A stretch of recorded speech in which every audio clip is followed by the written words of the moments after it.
Assalamualaikum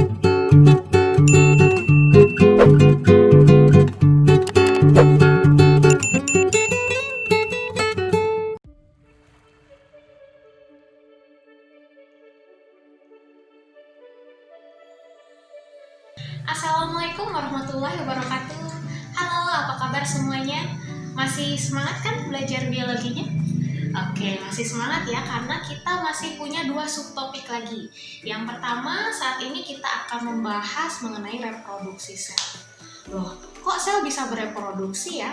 Tentu bisa dong, karena reproduksi itu tidak hanya bisa dilakukan pada tingkatan individu saja, tapi setiap sel dalam tubuh kita juga bisa melakukan reproduksi.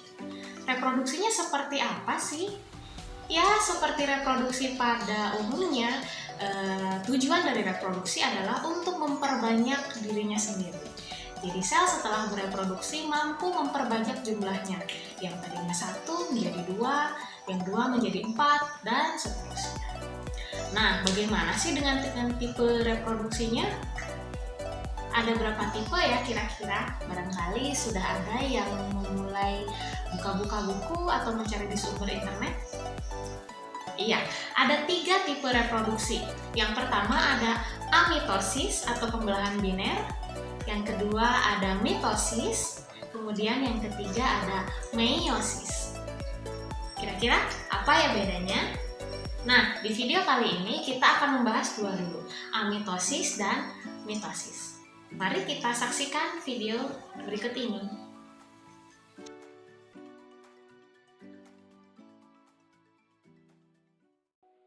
Oke, di sini kita akan membahas mengenai reproduksi sel ya. Jadi di sini ternyata proses sel untuk bereproduksi itu ada berbagai macam jenis dengan berbagai tahapan tertentu. Tujuannya apa dari reproduksi ini? Seperti yang sudah Bunda jelaskan, reproduksi sel tujuannya adalah untuk memperbanyak jumlah sel. Ya, memperbanyak jumlah sel. Dengan cara apa? Sebenarnya membelah, tapi membelahnya itu ada loh tahapan-tahapan khusus sebenarnya. Nah, kita akan bahas di video kali ini. Oke, ya bagaimanakah cara sebuah sel mampu membelah diri? Itu banyak tahapannya. Nah, yang perlu kalian cermati di sini bahwa inti dari pembelahan sel fokusnya adalah samanya atau pembagian DNA dari sel induk ke sel anak ya. Jadi proses pembelahan sel di sini fokusnya adalah bagaimana sel induk itu mampu mewarisi informasi genetik dalam DNA-nya kepada sel anak. Misal, ini adalah sel manusia ya, misalnya. Kemudian sel manusia punya 46 kromosom atau 46 untai DNA. Ketika membelah darinya 1 jadi 2. Nah, ini gimana caranya si 46 ini 46 kromosom ini terwarisi kepada 2 sel anak. Ya. Jadi fokusnya di sini akan lebih memperlihatkan bagaimana sih si kromosom-kromosom itu terdistribusi seperti itu ya. Jadi fokusnya lebih ke kromosomnya karena itu yang paling penting. Oke, next. Nah, sebelum kita membahas tipe-tipe reproduksi sel, Bunda ingin membawa kalian dulu ke siklus sel. Maksud siklus sel di sini adalah waktu kapan dimana sel itu membelah, ada juga waktunya kapan sel itu istirahat, tumbuh, dan lain-lain sebagainya. Kalau dilihat di sini ada 4 fase. Fase yang pertama ada fase G1 ya atau GAP1. Nah, yang ini itu adalah fase pertumbuhan atau metabolisme. GAP1 ini atau G1 itu terjadi setelah fase mitotik atau mitosis di sini. Mitosis di sini artinya fase pembelahan. Ya. G1 terjadi setelah membelah. Jadi setelah sel itu membelah, dia melewati fase G1, dia tumbuh dan melakukan metabolisme di sana. Kemudian setelah G1 dia masuk ke fase S atau sintesis. Apa Fase S itu adalah dia replikasi DNA atau penggandaan DNA. Mengapa perlu digandakan DNA? Karena si sel anaknya harus memiliki jumlah kromosom seperti sel induknya, seperti itu. Jadi sebelum membelah, DNA pada sel itu direplikasi atau diduplikasi terlebih dahulu. Setelah fase S masuk ke fase G2 atau gap kedua. Ini dia tumbuh lagi ya, dia tumbuh kemudian dan persiapan untuk mitosis. Nah, barulah setelah fase gap 2 masuk ke fase M. Fase mitosis di sini. Kalau dari siklus ini tampak bahwa setiap fase itu waktunya sama. Di sini punya daerah yang sama, tapi ternyata tidak demikian. Fase mitosis itu fase paling sebentar. Jadi sebenarnya tidak sama rata seperti ini ya bagian-bagian siklusnya, tapi mitosis itu harusnya sedikit sekali fase pembelahan itu. Jadi sel itu lebih banyak menghabiskan waktu di fase ini, ketiga ini. Nah, ketiga fase ini gap 1, sintesis, dan kemudian gap 2 ini disebut interfase atau fase istirahat. Nah, sedangkan fase pembelahannya itu adalah sebentar gitu. Itu untuk siklus sel.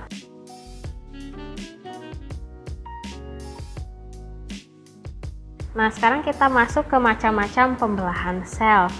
Ya, tadi kan paling lama adalah fase interfase atau fase istirahat, sedangkan fase mitotiknya atau fase pembelahannya itu sangat sebentar. Nah, pembelahan apa aja sih? Yang pertama, ini ada amitosis. Ini hanya terjadi pada bakteri atau pada sel yang prokariot. Ya. Kemudian ini yang tipe kedua ada mitosis. Ini terjadi pada seluruh sel tubuh ya, maksudnya di sini sel tubuh makhluk hidup atau sel somatis. Ya, kemudian ada meiosis. Ini terjadi pada sel gamet. Sel gamet itu yang akan menjadi sel-sel kelamin yang untuk reproduksi nantinya. Gitu. Oke, kita akan bahas dulu yang amitosis ya. Ini macam pembelahan sel.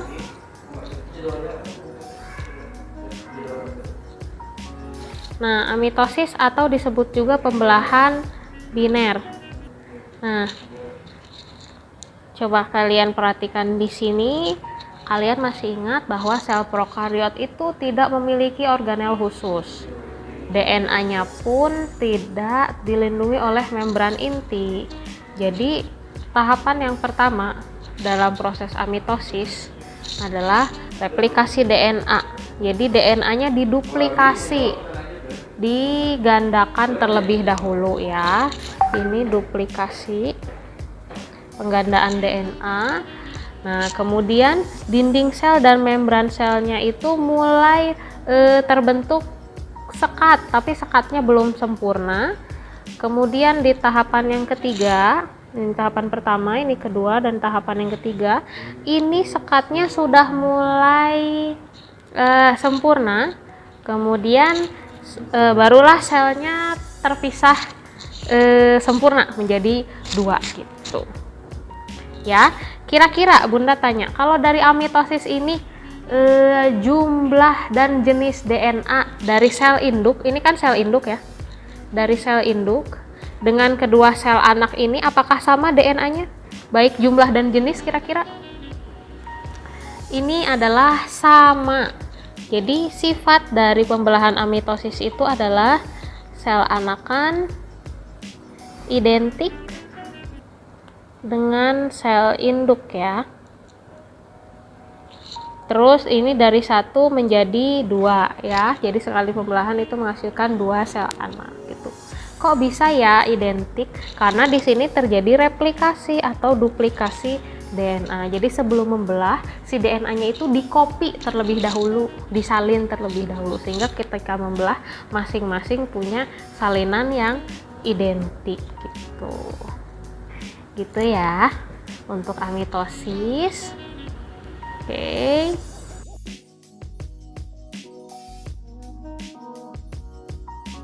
Nah, sekarang kita masuk ke pembelahan dengan tipe mitosis ya.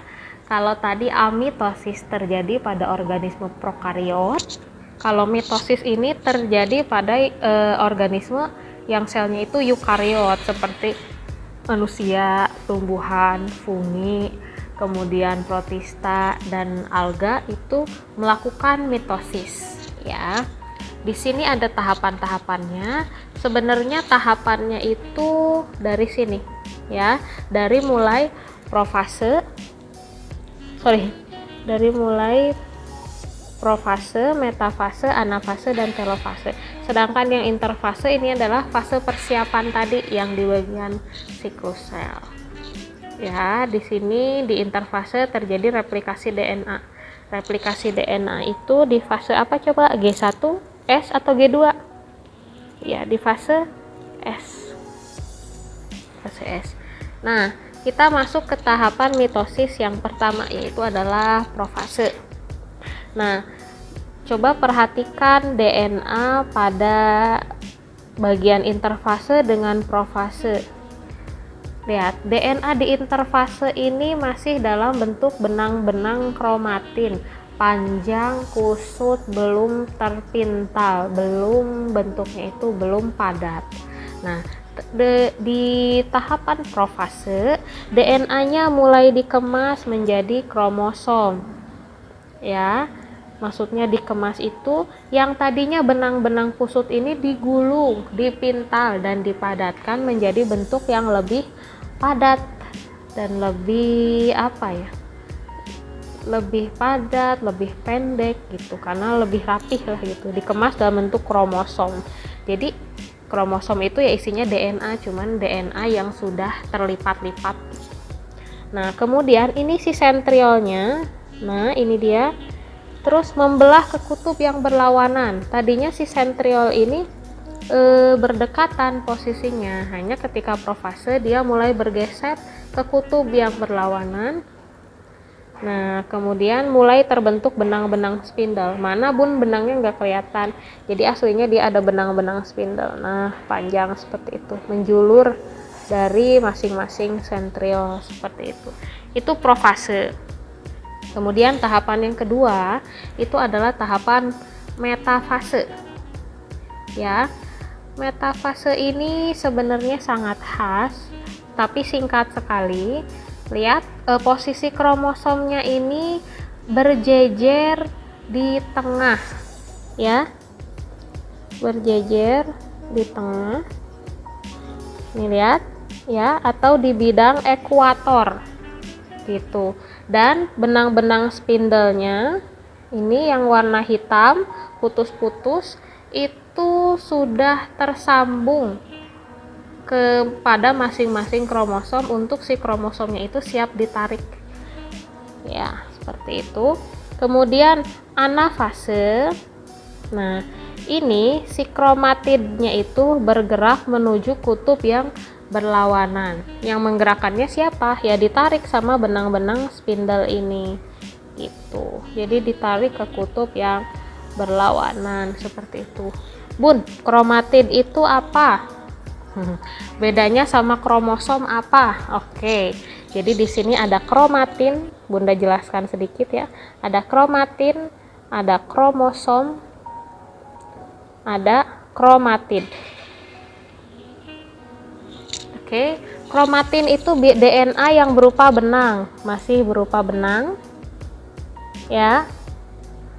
Kalau kromosom itu benang kromatin tapi yang sudah padatkan, lebih padat.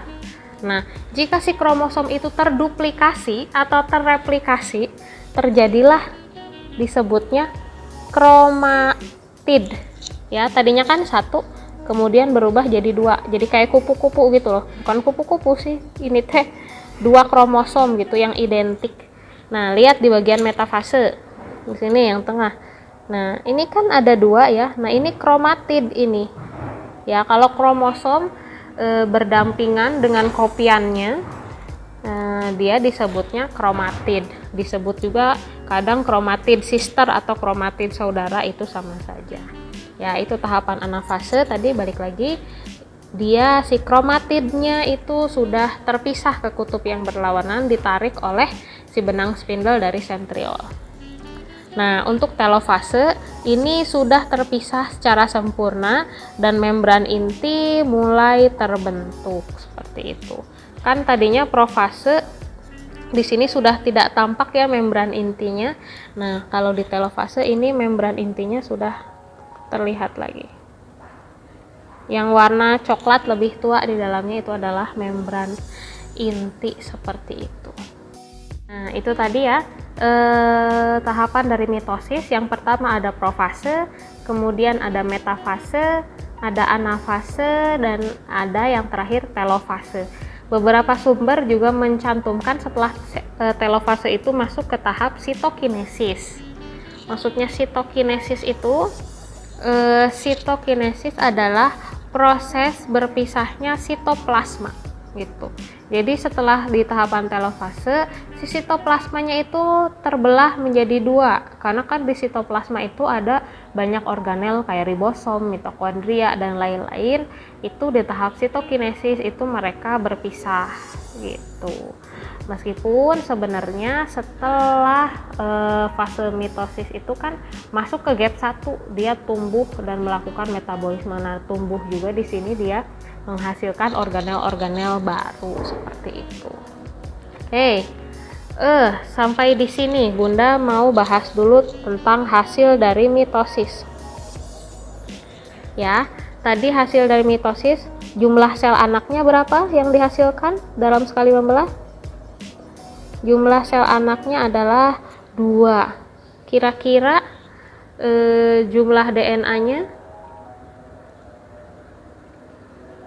identik nggak dengan apa? Dengan sel induknya, hasil sel anaknya itu. Jumlah DNA-nya itu identik dengan sel induk ya. Jadi sel induknya punya 46 kromosom misalnya ya, untuk di manusia itu punya 46 kromosom. Sel anaknya juga hasil pembelahannya memiliki 46 kromosom. Jadi jumlah gennya itu atau jumlah DNA-nya sama, identik dengan induknya seperti itu. Itu untuk sifat sel anak dari hasil mitosis.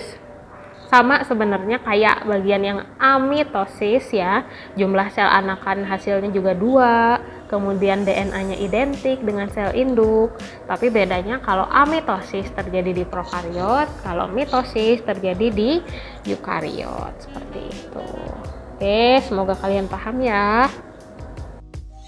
Iya, itu dia perbedaan pembelahan amitosis dengan mitosis. Ternyata pembelahan bertipe amitosis itu terjadi pada makhluk hidup prokariot yang tidak memiliki membran inti, seperti pada bakteri dan kingdom Monera lainnya. Sedangkan pembelahan amitosis itu terjadi pada seluruh sel-sel tubuh makhluk hidup. Tujuan dari pembelahan amitosis apa tadi? Masih ingat? Iya, untuk membentuk sel anakan yang identik dengan sesamanya dan dengan induknya, tidak mengurangi jumlah ploiditas DNA-nya. Induknya diploid, anaknya pun tetap diploid, seperti itu. Jadi tujuan amitosis dan mitosis adalah menghasilkan sel anakan yang identik dengan sesamanya dan dengan induknya, seperti itu. Gimana ya kalau dengan meiosis? Apa bedanya? Penasaran kan? Oke, kalau penasaran kita simak dulu video selanjutnya. Tapi sebelum menyimak videonya, kalian kerjakan dulu ya kegiatan-kegiatan di bawah video ini. Terima kasih, tetap semangat. Assalamualaikum warahmatullahi wabarakatuh.